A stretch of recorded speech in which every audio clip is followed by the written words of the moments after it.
দিদির বিয়েটা স্থির হওয়ার পর থেকে ভীষণই আনন্দে ছিল সুকন্যা।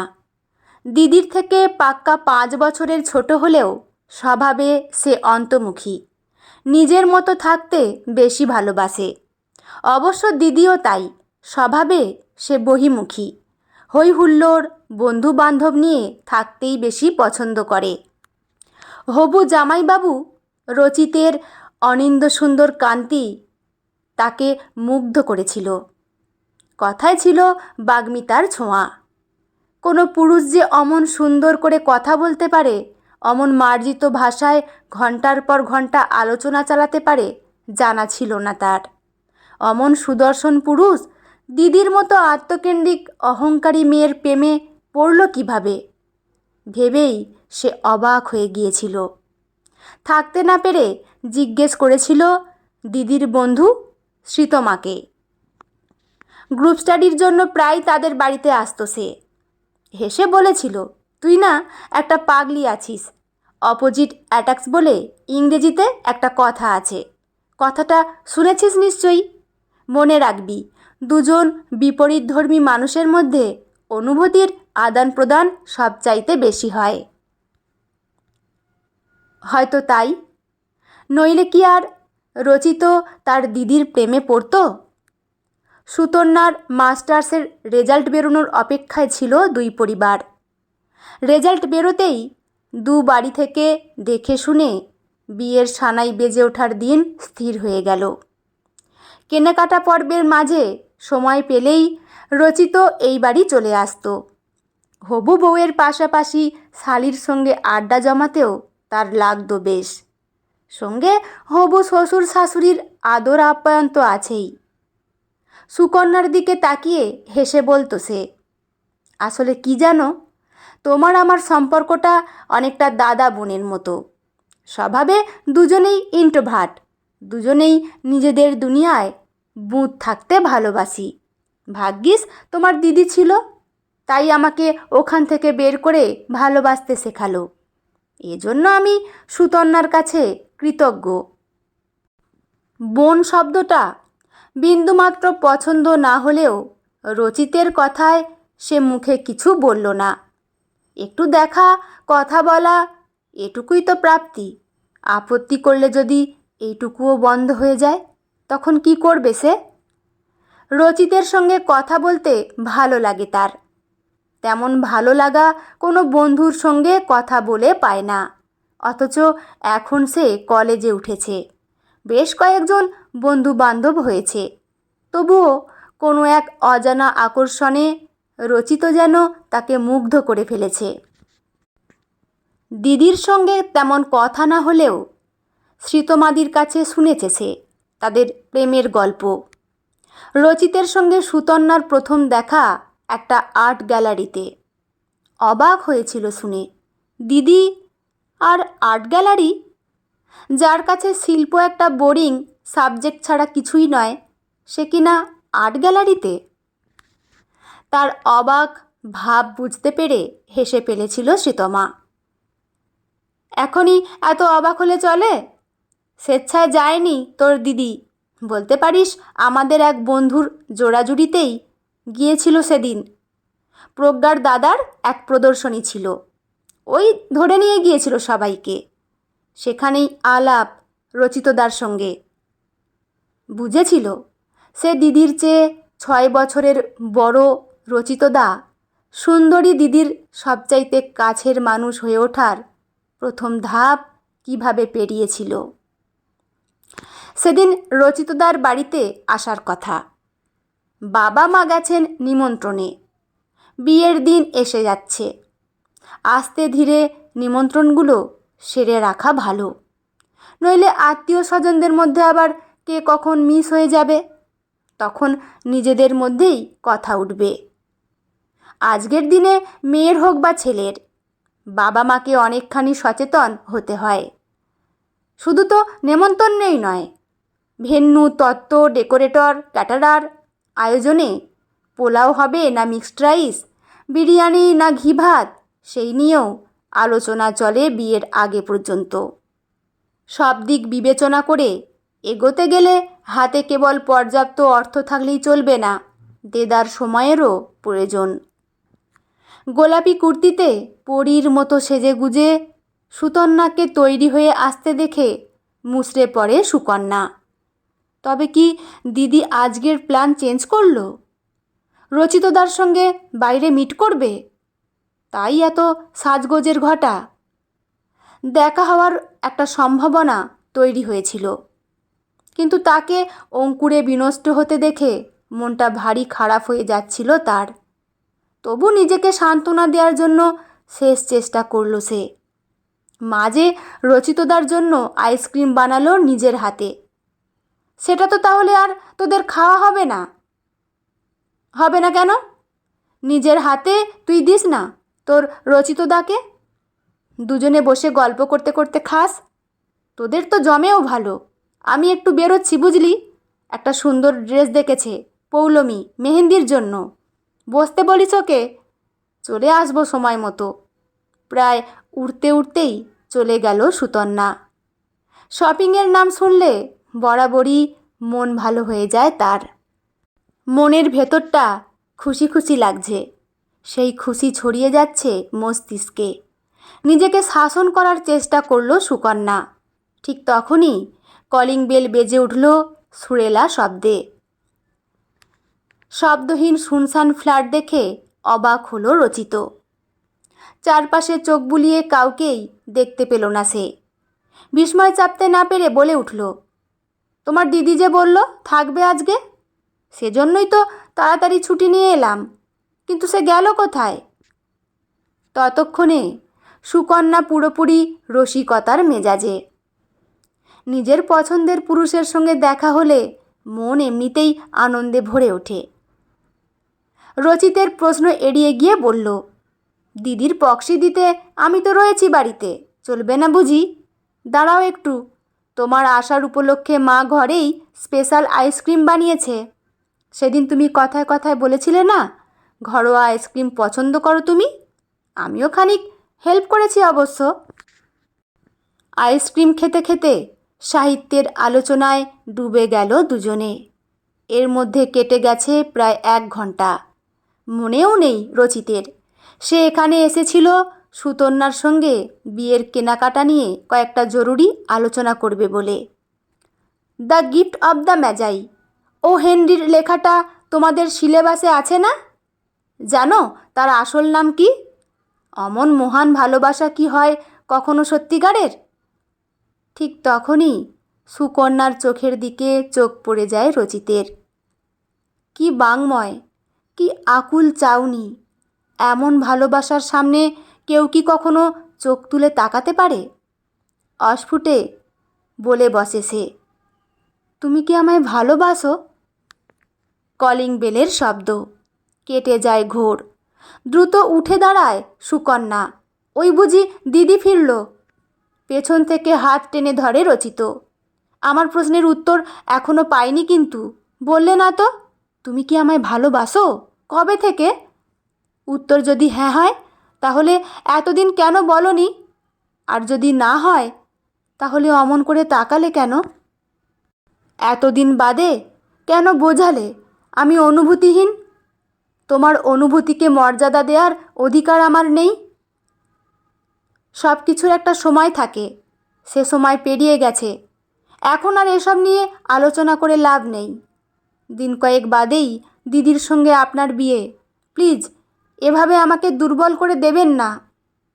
হাতে ধরা ফোনটা বেজে উঠল। তু প্যার है किसी और का, तुझे चाहता कोई और है। ছটফটিয়ে ওঠে সুকন্যা। প্লিজ আর কিছু বলবেন না, দিদি বাইরে দাঁড়িয়ে আছে। এতক্ষণ দাঁড়াতে হচ্ছে বলে মনে মনে বিরক্ত হচ্ছে বোধহয়। আপনি করে বলছো আমায়? আহত কণ্ঠে বলে রচিত। কেন এমন করছো সুকন্যা, কেন? সত্যি করে বলো দেখি, কবে থেকে ভালোবাসো আমায়? হাত ছাড়িয়ে দরজা খুলে দেয় সুকন্যা। মনের মধ্যে উথাল পাথাল, কিন্তু মুখে চেনা হাসি ধরে রাখে সে। নিজের মধ্যেকার অভিনয় সত্তার পরশ পেয়ে মুগ্ধ হয়ে যায় নিজেই। একগাল হাসি নিয়ে ঘরে ঢোকে তন্না। আরে কখন থেকে বেল দিচ্ছি, পড়তে পড়তে ঘুমিয়ে পড়েছিলি নাকি? সেই মুহূর্তে চোখ চলে যায় সোফায় বেভুল হয়ে বসে থাকা রচিতের দিকে। কোন মহাশূন্যের হিসেব মেলাতে চেষ্টা করছে যেন, কিন্তু ওসবের খেয়াল কবেই বা রেখেছে তন্না? নিজের খেয়ালেই মত্ত সে জানে রচিত তার ফিয়ন্সে, যেমনটা বলবে তেমনই করবে। তবুও এই উদাসী চেহারা দেখে কোথাও বুঝি একটা খটকা লাগে, যেন তার ষষ্ঠ ইন্দ্রিয় বলে যেমনটা রেখে গিয়েছিল তেমনটা ঠিক নেই। কৈফিয়তের সুরে বলে ওঠে সে, পোলাটা আজ তো পাগল, একটা ড্রেস কিনবে বলে ডাকলো, অথচ দেখো না দেখো কতগুলো শপিং হয়ে গেল। আসলে কেনাকাটার সময় মাথাই থাকে না ঠিক কী কিনতে এসেছি। পছন্দের জিনিস হাতে এলে কি আর ছেড়ে আসা যায়? তার ওপর কফি ওয়ার্ল্ড হ্যাপি আওয়ার চলছিল। একটু মাফিন, কফি আর স্ন্যাক্স খেলাম দুজনে। দেখা তো হয় না তেমন। অতি খানিক দেরি হয়ে গেল। আরে বাবা, তুমি কিছু বলছো না কেন? আইসক্রিম খাওয়ালো তো সুকন্যা, তাতেও বাবুর রাগ পড়েনি? অন্য সময় হলে হাসি মুখে সায় দিত রচিত, তাতে আরও কলকলিয়ে কথা বলতো তন্না। কিন্তু আজ ভাবলেশীন মুখে বসে থাকে সে, যেন নীরবতা দিয়ে বুঝিয়ে দিতে চায় সবটা। আসলে তোলপাড় যে তার মনেও চলছে, এতদিন বুঝতে পারিনি তো। তবু যেন দায় রক্ষার তাগিদেই বলে ওঠে, রাগ? রাগ কেন হবে আমার? শপিংয়ে যাওয়ার আগে একবার ফোন করে জানাতে পারতে, তাহলে তোমার বোনের সঙ্গে এতক্ষণ বসে বোর হতে হতো না আমায়। এরপর কোথাও গেলে দয়া করে জানাবে। এভাবে অপেক্ষা করতে ভালো লাগে না। ওরে বাবা, তোমারও তাহলে রাগ হয়? আমি তো ভাবতেই পারছি না। হাসির মেজাজে কথা শুরু করলেও রচিতের পাথরের মতো অনমনীয় মুখ ভাব দেখে আদুরে স্বরে বলে তন্না, সত্যি বলছি, এতটা দেরি হবে একদম বুঝতে পারিনি গো। এই দেখো, তোমার সামনে কান মুলছি।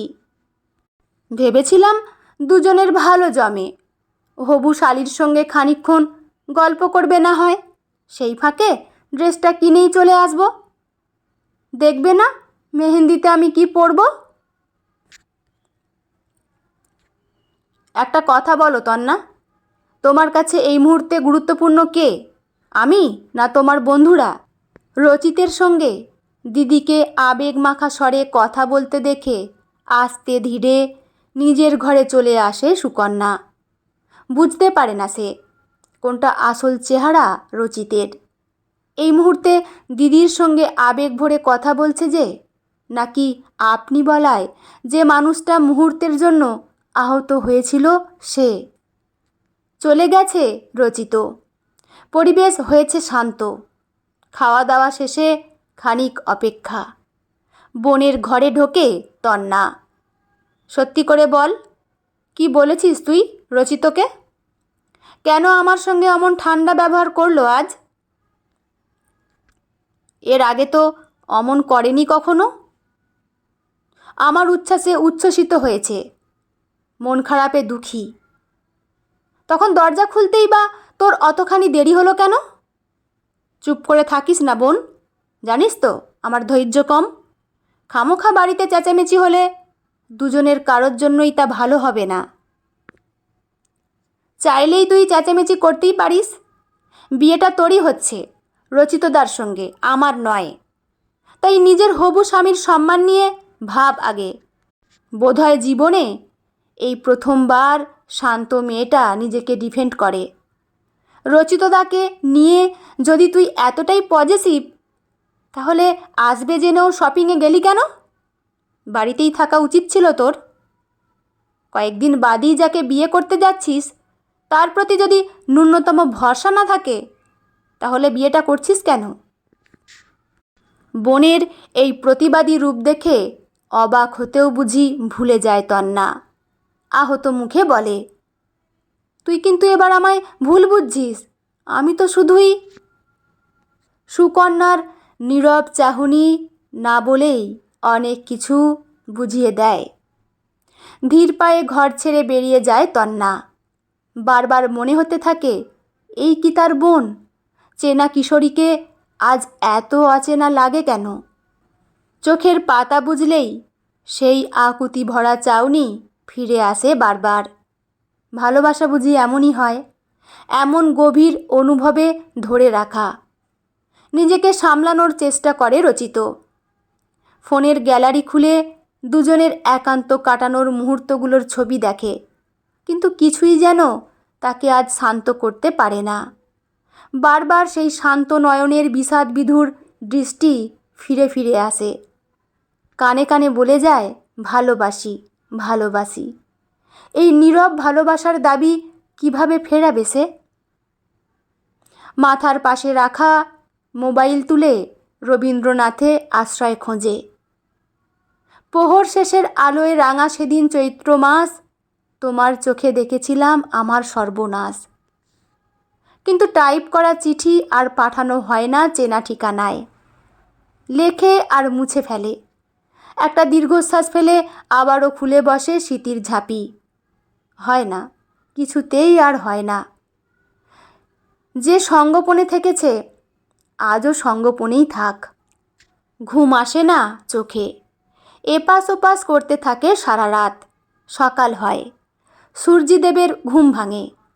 নরম কমলা রোদ ছড়িয়ে পড়ে চারপাশে। চোখ লেগে গেছিল কখন, পাখির ডাকে জেগে ওঠে সুকন্যা। হঠাৎ যেন সব কিছু কেমন সুন্দর লাগতে থাকে। পিকেবি ক্লাস আজ, স্পেশাল পেপার জীবনানন্দের কবিতা পড়াবেন। তৈরি হতে থাকে সে। ব্রেকফাস্ট টেবিলে সবাই আজ হাসি খুশি। বাড়ির মেয়ে এমন বাড়িতে পড়ছে যারা মেয়েকে সবসময় আদরে ভরিয়ে রাখবে। জানলে কোন বাবার না আনন্দ হয়? ভরা টেবিলে অমলেটে ছুরি চালাতে চালাতে সিদ্ধার্থবাবু বলেন, মেনুটা নিয়ে টেবিলেই আলোচনা সেরে ফেলি, সবাই তো আছি এখানে। তন্না, তোমার কোনো স্পেশাল রিকোয়ারমেন্ট আছে? আজকাল তো অনেক রকমের স্পেশালিটি হয়েছে। সেরকম ক্ষেত্রে ক্যাটারারের সঙ্গে একবার তুমি নিজে কথা বলে নিতে পারো। বিষয়টা নিয়ে সন্ধেবেলা আলোচনা করি বাবা। স্যালোতে অনেক অনুরোধ করে স্পেশাল স্কিন অ্যান্ড হেয়ার ট্রিটমেন্টের জন্য বুকিং পেয়েছি। 2 পিস ব্রেড, বাটার টোস্ট আর অমলেট খেয়ে বেরিয়ে যায় সে। বেরিয়ে পড়ে সুকন্যাও কলেজের উদ্দেশ্যে। বন্ধুদের সঙ্গে খানিক সময় কাটালে হয়তো মনের দোলাচল থেকে রেহাই পাবে সে। তুমি, মানে আপনি এখানে কেন? আসতে পারি না? আমিও তো এই কলেজেরই প্রাক্তন, বিভাগ না হয় আলাদা। হাসে রচিত। কলেজ পর্ব শেষ হয়েছে বলে তো আর এই চত্বরে ঢোকা মানা নয়। এই রাস্তাও তোমার একার নয়। কাল প্রশ্নের উত্তরটা পাইনি, আজ চাই। কথা দিচ্ছি, জোর করব না কোনো রকম। উত্তরটুকু জেনেই চলে যাব। রাস্তায় সিন ক্রিয়েট করার কোনো ইচ্ছে নেই সুকন্যার। কোত্থেকে কোন বন্ধুরা দেখে ফেলবে, সেই নিয়ে শুরু হবে সমস্যা। তৎক্ষণাৎ ভেবে নেয় সে। রচিতের কথা মতো ছোট্ট রেস্তোরাঁয় কোণের দিকে টেবিলে বসে।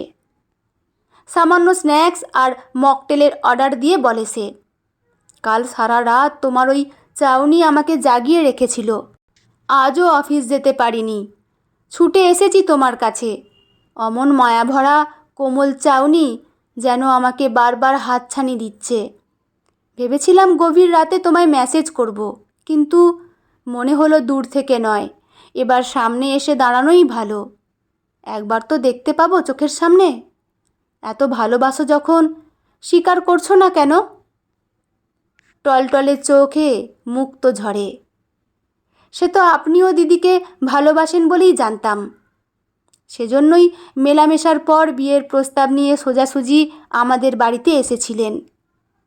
এ কদিনে এমন কি হলো যে পাত্রী বদলে গেল? ভালোবাসা বুঝি এতই ঠুনকো?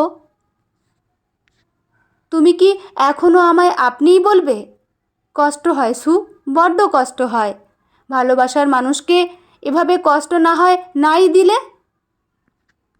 ভালোবাসা ঠুনকো নয়, কিন্তু সমস্যা যে অন্য জায়গায় সু। এতদিন মিশেছি তোমার দিদির সঙ্গে, কিন্তু ভালোবাসা কি অনুভব করতে পারিনি। সুতন্যার প্রাণবন্ত উচ্ছল স্বভাব আমায় আকর্ষণ করেছিল, অচেনা এক দুনিয়ার স্বাদ দিয়েছিল। স্বভাবের বাইরে গিয়ে বাঁচতে শুরু করেছিলাম। ভেবেছিলাম এ হয়তো পারবে আমার অন্তর্মুখী স্বভাব বদলাতে, কিন্তু কালকের পর বেশ বুঝেছি সেটা আর যাই হোক ভালোবাসা ছিল না, ছিল একটা অন্যরকম যাপনের আকাঙ্ক্ষা। বাইরের বদলটা হয়তো চোখে দেখা যায়, কিন্তু ভেতরের মানুষটা চাইলেই বদলে যেতে পারে না। সেই আমি যে পুরনো আমিই আছি, যে কবিতা পড়তে ভালোবাসে, ঘন্টার পর ঘন্টা বসে তুলনামূলক সাহিত্য নিয়ে আলোচনা করে, ডুব দিতে চায় দেশ বিদেশে ছড়িয়ে থাকা সাহিত্যের গহীন সমুদ্রে মণিমুক্তার সন্ধানে। পছন্দের বই পেলে একটা গোটা দিন দরজা বন্ধ করে কেবল পড়তে পারে। কিন্তু আমার দিদির কি হবে? সে তো আপনার নামে মেহেন্দি পড়বে বলে উন্মুখ। বুঝতে হবে তাকে, জোর করে ভালোবাসা হয় না, অনুভূতিরা নির্দিষ্ট। 3টে জীবন নষ্ট হওয়ার চাইতে আগেভাগেই সত্য উন্মোচিত হওয়া ভালো। ছবিটা দেখে চমকে গেল তন্না। রচিতের পুরনো কলেজের সামনে ছোট্ট রেস্তোরাঁয় বোনের সঙ্গে তার হবু স্বামী বসে। দুজনের মাথা ঝুঁকে আছে, যেন গভীরভাবে কিছু একটা বোঝার চেষ্টা চলছে। তার ষষ্ঠ ইন্দ্রিয় কাল বলেছিল, আজও একই কথা বলল, কিছু একটা ঠিক নেই। এখনই তাকে সেই রেস্তোরাঁয় পৌঁছতে হবে। শ্যালোর অ্যাটেন্ডেন্টকে ডেকে ফেস প্যাক তুলিয়ে বেরিয়ে পড়ল তন্না। রূপচর্চার থেকেও জীবন রহস্য উন্মোচিত হওয়া বেশ জরুরি। সে যে রচিতের সঙ্গে প্রাণের বাঁধনে বাঁধা পড়েছে। মেসেজ করলো, তোমরা ওখানেই থাকো, আসছি আমি, সামনাসামনি কথা বলতে চাই। উঠতে যাচ্ছিল সুকন্যা। নরম স্বরে বলল রচিত, তন্না আসছে, আর একটু অপেক্ষা করো দয়া করে। আপনি আপনি ইতিমধ্যেই দিদিকে সব বলে দিয়েছেন? কেন করলেন এমনটা? কি হবে এবার? সব কিছুর জন্য দিদি আমাকেই না দায়ী করে বসে। ভরসাহারা মুখে চেয়ারের ওপর শরীর ছেড়ে দেয় সে। ভালোবেসে এত অসহায় তার আগে কখনো লাগেনি। 3জন মুখোমুখি, এমন একটা পরিস্থিতি তৈরি হবে কোনোদিন ভাবেনি কেউই। স্থির দৃষ্টিতে সুতন্না তাকায় রচিতের দিকে। যা বোঝার তখনই বুঝতে পেরেছি আমি, তবু তোমার মুখ থেকে একবারের জন্য শুনতে চাই। সম্পর্ক মানে জোর করে আঁকড়ে ধরে রাখা নয়, সম্পর্ক মানে আবেগ। বলেছিলাম তোমাকে একদিন, যদি কখনো আমার প্রতি ভালো লাগা ফুরিয়ে যায় স্পষ্ট করে জানাবে। চলে যাব নিঃশব্দে, বিরক্ত করব না। আজই সম্ভবত সেই দিন। সুকন্যাকে আলাদা করে না ডেকে বুঝিয়ে আমায় ডাকতে পারতে। দিদি, তুই ভুল বুঝছিস, আসলে গোটা ব্যাপারটাই। কেন মিথ্যে বলছো সু? দেখো তনু, হঠাৎই কাল উপলব্ধি করতে পেরেছি তোমার জন্য আমি পারফেক্ট নই। বাইরে থেকে বদলেছি বলে মনে হলেও ভেতরে ভেতরে আমি সেই আগের মানুষটাই আছি। কি জানো তনু, আসলে আমরা দুজন মানুষ, 2 মেরুর বাসিন্দা। আকর্ষণ ছিল বলেই কাছে এসেছিলাম, কিন্তু হঠাৎই অনুভব করেছি এ সম্পর্ক দীর্ঘমেয়াদে স্থায়ী হবে না। তুলির টানে ফুটে ওঠা সৃজনশীলতা তোমার কাছে বাল্যখিল্য। কবিতা তোমার ভালো লাগে না, পাবে নাইট ক্লাবে উইকেন্ড মস্তি তোমাকে আকর্ষিত করে। অবসরে তুমি লং ড্রাইভে যেতে চাও, ধাবায় বসে উপভোগ করতে চাও। শপিং, বড় বড় রেস্তোরাঁ, নিজের দেদার সেলফি তোলা, আপলোড করে তারিফের বন্যায় খুশি হয়ে যাওয়া, এগুলোই তুমি। অন্যদিকে আমি ভালোবাসি বই পড়তে, হঠাৎ ছুটি পেলে নিজের মধ্যে খানিক বুঁদ হয়ে থাকতে। কখনো বা বড়ে গুলাম আলী খাঁর গজল শুনি, কখনো বা সাদা কালো ছবি দেখতে বসে যাই। এক ছবি বারবার দেখি, সূক্ষ্ম ডিটেলসগুলো কখনো নিছকই অনুভবে ডুব দিই। দিনে দিনে এ ফাটল চওড়া হবে, সংঘাত বাড়বে, শুরু হবে পরস্পরের দোষারোপের পালা। শেষ পর্যন্ত হয়তো বিচ্ছেদেই পূর্ণতা খুঁজব আমরা। কখনো চাইনি তোমায় কষ্ট দিতে, কিন্তু বাস্তব যে অপ্রতিরোধ্য। 6 মাস ধরে তোমার সঙ্গে সম্পর্কে আছি। যখন দুই পরিবারের সম্মতিতে আমাদের বিয়েটা ঠিক হয়ে গেছে, কেনাকাটা, ভ্যান্যু, নেমন্তন্ন পর্ব সম্পূর্ণ প্রায়, তখন এই উপলব্ধি জাগরুক হলো মানে ব্যঙ্গের হাসি ফোটে সুতন্নার অধরে। জানি আমার কথাগুলো এই মুহূর্তে তোমার মেলোড্রামার মতোই অদ্ভুত আর বোকা বোকা লাগবে, লাগাটাই স্বাভাবিক। কিন্তু তাতে সত্যিটা যে মিথ্যে হয়ে যাবে না তনু। ভাবনাটা অবচেতনে সুপ্ত ছিল, হয়তো উপলব্ধি করতে পারিনি। কিন্তু সুকন্যার সেই অসামান্য চাউনি আমায় কাল বড়সড় প্রশ্নচিহ্নের মুখে দাঁড় করিয়েছে। সারা রাত চোখের পাতা এক করতে পারিনি। ভেবেছি, কেবল ভেবেছি। আজ ভোরের আলো ফোটার সঙ্গে সঙ্গে আমার নিজের ভাবনার জায়গাটা পরিষ্কার হয়ে গেছে। খুব তাড়াতাড়ি জানাতাম তোমায়, কিন্তু নিজের সঙ্গে একটা বোঝাপড়ার প্রয়োজন ছিল। সুকন্যার কথাটাও জানার ছিল, সে কারণেই একটু সময় নিয়েছি। গভীর অর্থব্যঞ্জক কথামালা সাজিয়ে সত্যির নাম করে যতই তুমি আমায় বোঝানোর চেষ্টা করো, আদতে তুমি একজন কাপুরুষ ছাড়া কিচ্ছু নও। ভালোবাসা মানে কি জানো? ভালো মন্দের পাশাপাশি সেই মানুষটার সীমাবদ্ধতাকেও মেনে নেয়া, তাকে যত্ন করা, তার খেয়াল রাখা, আগলে রাখা। আসলে কি জানো রচিত, সত্যিটা হলো নিজেকে ছাড়া কাউকে কখনো তুমি ভালোই বাসনি। যে বিজ্ঞের ভাব করো সবসময়, সেটা আদতে হিপোক্রেসি ছাড়া কিছু নয়। ঈশ্বরের কাছে কৃতজ্ঞ আমি। বিয়ের আগেই তোমার এই হিপোক্রিট চেহারাটা আমার সামনে এসে দাঁড় করিয়ে দিয়েছে। আজ আমার বোনকে পছন্দ হচ্ছে কারণ সে তোমার চোখে ভালো আলোচনার সঙ্গী। কাল তোমার চোখ যাবে আরও এক ব্রিলিয়ান্টের দিকে। তখন আমার এই বুদ্ধিমতী বোনটি হয়ে যাবে অতি সাধারণ। চোখের মণি থেকে বালি হয়ে উঠতে বেশি সময় লাগবে না। স্থির চোখে সুকন্যা তাকায় দিদির দিকে। বরাবরের উড়নচণ্ডী ভাবা দিদিটা যে এত গভীরভাবে ভাবতে পারে জানাই ছিল না তার। কাকে ভাবতো অনুভূতিহীন? কাকে ভাবতো ফাঁপা কলসি? তাই বুঝি আওয়াজ এত বেশি হয়? আজ তার নিজেকেই ফাঁপা কলসি বলে বোধ হচ্ছে। এত বই পড়ে কী বা হলো তার? আছে এমন অনুভবী মন? আছে এমন স্পষ্ট করে কথা বলার ক্ষমতা? চোরাবালিতে তলিয়েই তো যেত সে, যদি আজ দিদি এসে হাতটা না ধরতো। স্তব্ধ হয়ে গেছে রচিত, মুখখানা পাংশু হয়ে গেছে তার। তনু তাকে এমনভাবে আয়নার সম্মুখে দাঁড় করিয়ে দেবে ভাবেনি কখনো। উচ্ছল মেয়েটা এমন গভীরভাবে ভাবতে পারে? মিথ্যে তো বলছে না সে। আসলেই সে একজন হিপোক্রিট, একটা স্পাইনলেস ক্রিয়েচার। ভালোবাসার নামে অজান্তেই দুই বোনের অনুভূতি নিয়ে খেলেছে সে। কফির কাপগুলো পড়ে থাকে স্ন্যাক্সের শূন্য পাত্র। যন্ত্রচালিতের মতো উঠে দাঁড়ায় রচিত। শূন্য দৃষ্টিতে দেয়ালের দিকে তাকিয়ে রেস্তোরাঁ ছেড়ে বেরিয়ে যায় সে। অবাক হয়ে দেখে সুকন্যা। তার বিন্দুমাত্র কষ্ট হচ্ছে না, বরং অদ্ভুত এক মুক্তির আনন্দ চিত্তকে উদ্বেলিত করে তুলেছে। কাল রাত থেকে অপরাধবোধে ভুগছিল সে। আজ তার কিছু মাত্র অবশিষ্ট নেই। দিদির হাতে হাত রেখে বলে সে, আজ বোধহয় তুই আমায় বাঁচিয়ে দিলি। ভালোবাসার সমুদ্রে ডুব দিতে গিয়ে বুঝতেই পারিনি কখন মোহের গ্রাসে আমার স্বাধীন সত্তাই হারিয়ে যেতে বসেছে। হাতটা জড়িয়ে নেয় সুতন্না।